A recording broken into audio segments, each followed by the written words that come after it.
Welcome to the program, Dmitry Peskov. Yes, hello, Christian. Hi. Hi, it's a bit of a delay. So let me ask you, because everybody's interested in the new Russia relationship. When you say that Trump's policy is phenomenally close to President Putin's, and that even elements of Trump's speech mirrored some of Putin's speech, what precisely do you mean? What are you hoping for? Actually, they seem to be very pragmatic, both of them. They point out as a main objective to protect national interests. We've heard Mr. Trump mentioning an overwhelming priority of America's national interest, and the same is being proclaimed by President Putin. He's very consistent in that, saying that Russia's people's prosperity and their national interests are the main objective and the main priority. But at the same time, they both expressed a readiness to develop good relationship with other countries in the world, as far as third countries are ready to go. So, and this is a very good, very positive coincidence, in my opinion. Dmitry Peskov, it is absolutely a given that Donald Trump was the Kremlin's favorite candidate, to the point that we've even seen, Deputy in the Duma, Mr. Nikonov, who talked to me the other day, basically congratulate members of the Duma, saying, this is your victory, congratulations to you. Sergei Markov, who is, as you know, a pro-Kremlin analyst, says that he anticipates Donald Trump having much more support for the Kremlin, for the President Putin's agenda. Is that what you are hoping? Well, I would like to remind you that President Putin did his best in order to stay neutral in this story, despite the fact that personally he was playing an overwhelming role, quite unexpectedly for us, in the American election campaign. But nonetheless, he never pointed out his favorite candidate, and he was very careful, saying that Russia would welcome any choice of American people, and we cannot afford interfering into America's domestic affairs. Again, President Putin is very consistent in that, and he's strictly against someone's interfering in our domestic affairs, and he's very careful in order not to do it in the domestic affairs of third countries, including the United States. But let me... So, in our country, according... yes. So, well, I just want to follow up, because President Putin did actually say that it was in the public interest, in a public service, that all these Democrat emails were released. And Sergei Markov, that analyst who I was saying, said, maybe we helped a bit with WikiLeaks. So that's from your own side, giving a nod and a wink to accusations by the American intelligence community that actually Russia, in some form or fashion, was behind this. And there is motivation, as you say. President Putin believes that Donald Trump's policy is more aligned with him than Hillary Clinton, and actually tried to defend Donald Trump against criticism at the United Nations. Well, no one expects that relationship will improve in a fortnight between Moscow and Washington. We have a very heavy burden of disagreements on our shoulders. But nonetheless,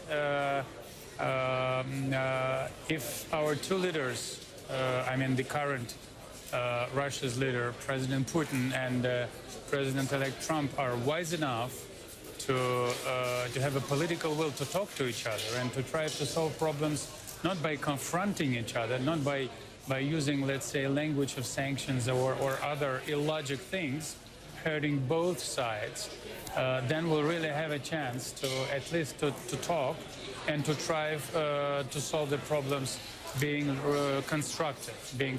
Then we'll have a hope at least, because what we have currently is a very lousy relationship.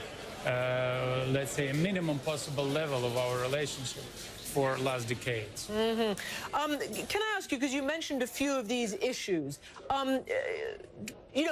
Donald Trump has threatened to tear up or renegotiate or get rid of certain deals that the United States made. And one of them is with Russia's help, which was the Iran nuclear deal.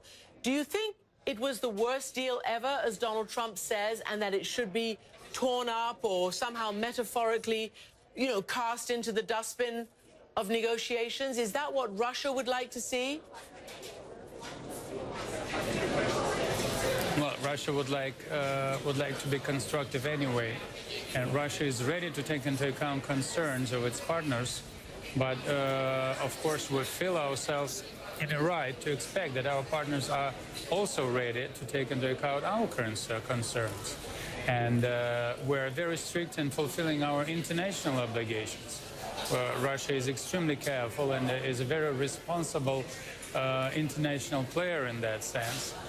But at the same time, we're insisting all the time that our counterparts are fulfilling their obligations. So it's a very important balance, and yes. No, sorry, I don't mean to interrupt you, but what about Syria? Obviously, you've had a great deal of diplomacy, but a great deal of acrimony with the United States over Syria.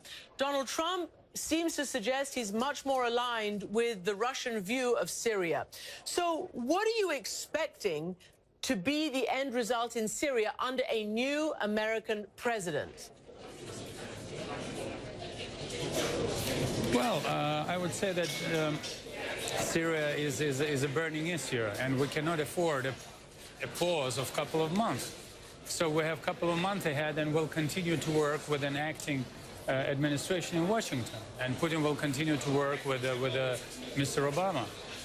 We cannot afford waiting for a couple of months. Well, is that... And what we have to do now, we have to ensure that we have to ensure that promises to defer terrorists from other opposition will be realized into life.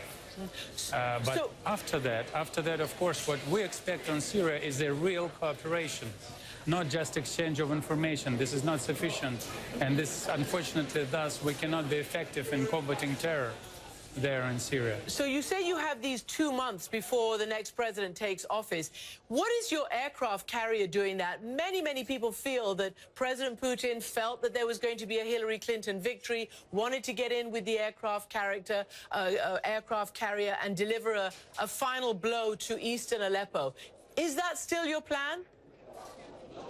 Well, no, Russian Air Force is continuing to perform its duties in order to support activities of Syrian army against terrorists. And this operation is being continued. Although, in accordance with the order of Russian chief commander, President Putin, they are still holding fire, and they're not using military jets in order to bomb terrorist targets in eastern Aleppo. But in general, operation is going on. Can I ask you finally, you have said, and I just wanted you to confirm for me, that Russian experts were in contact with some members of Trump's staff during the campaign. Just describe your contacts with the Trump campaign. Well, listen, Russian experts are in permanent contact with their counterparts, with experts on Russia-US relationship, with specialists in politology. It's a normal exchange of views. It's a normal exchange of visits. And then, of course, among those people, there could have been someone interconnected with election campaign. But again, I just want to repeat that we cannot speak about any official contacts or contacts orchestrated or initiated from Kremlin. We haven't had any official contacts with them. All right, lots more to discuss. We hope you'll join us as this transition goes ahead. Dmitry Peskov, thanks very much for joining us from New York today. Thank you. It was my pleasure.